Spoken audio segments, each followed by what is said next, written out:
Alrighty, guys, welcome. This is Mr. Aragon. I'm going to be going over a couple of sections of the chemistry gas ideal gas law review.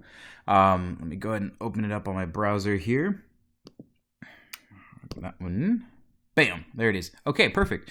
What I want you guys to notice is up here. Let me move this down here. Sorry.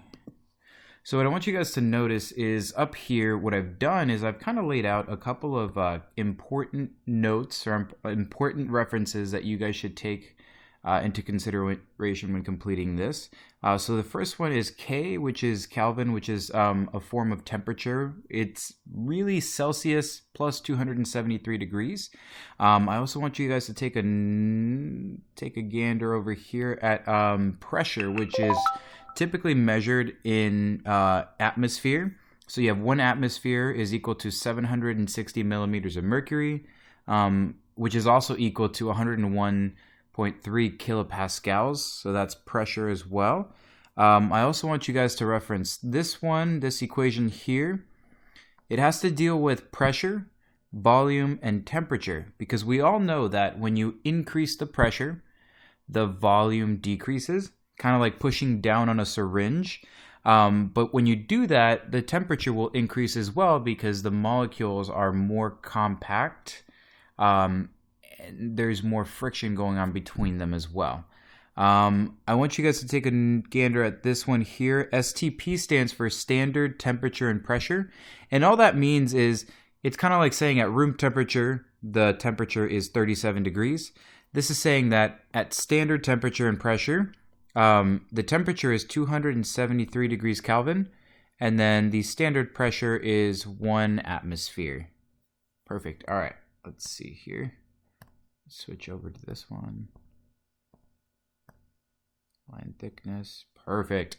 Okay, so let's go ahead and answer question number 1. If you are hiking at different landmarks in the world, under which situation would you experience the least amount of air pressure?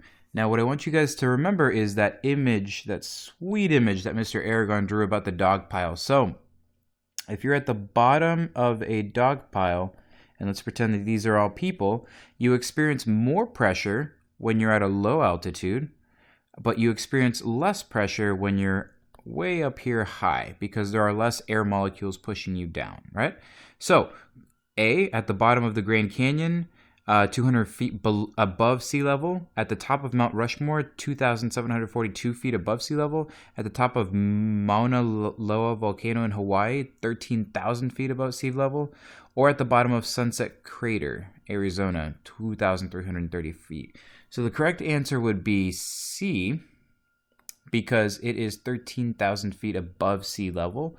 So that means you're way up here, and you have less pressure pushing down on you. Question number 2, under which situation would water boil? Now, let's remember this. In order for something to boil, the vapor pressure, or the pressure that the molecules release when they boil, must be equal to the air pressure. So in order for me to push somebody off of me, the pressure, the force that I use to push up, must equal the pressure that's being pushed down. So the vapor pressure must equal the air pressure in order for those water molecules to escape. Think of boiling a pot of water. You have fire here at the bottom. In order for water to boil, if there's a pressure of 1 atm pushing down, sorry for my marker here, but hopefully you guys can hear me. In order for water to boil, there's 1 atmosphere pushing down on the water. The water molecules must also push back with the force of 1 atm or greater in order for it to boil. So the way you can do that is you increase the temperature. So going back to this, when the air pressure is 93.3 kPa and the vapor pressure is 82.5. So here vapor pressure is actually less than that, so this would not boil. When air pressure is 1 atm and the water vapor pressure is 1.3, the VP is actually less by 0.1, so it would not boil, unfortunately. When the air pressure is 760 and the vapor pressure is 660, same thing, it's less. Or when the air pressure is 1.6 atm and the vapor pressure is 1.7, 1.7 is actually greater.